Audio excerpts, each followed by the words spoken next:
Terjadinya pembobolan rekening dana BOS milik SMA Negeri 2 Prabu Mulih oleh kelompok kejahatan cyber Tulung Selapan dinilai oleh pengamat pendidikan karena lemahnya sistem pengamanan rekening bank sekolah, sehingga perlu adanya perlindungan berlapis terhadap hal tersebut.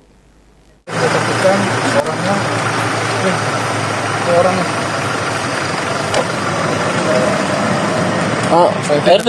Orangnya. Siapa Pak namanya Pak? Mak RT. Pak Dias, tunjukkan HP-nya yang diamankan. Kurang paham juga. Ini. HP-nya. Warga Pak RT kau? Pak Dias. Bukan Pak. Pak Dias. Ini kan.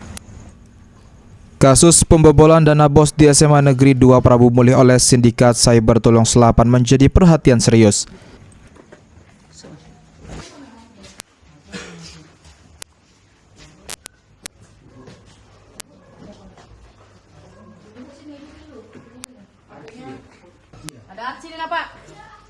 Pengamat pendidikan Sumatera Selatan, Profesor Abdullah Idi menilai kejadian tersebut menunjukkan masih lemahnya sistem pengamanan rekening di lingkungan pendidikan.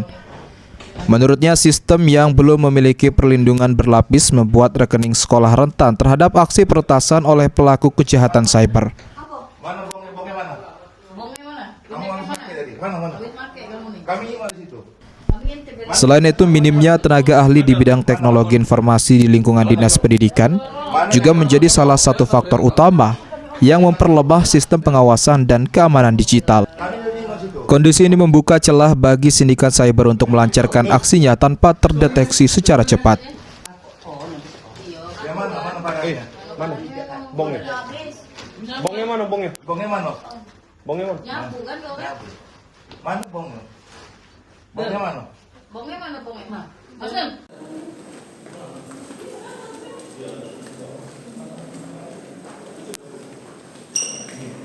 Ya kan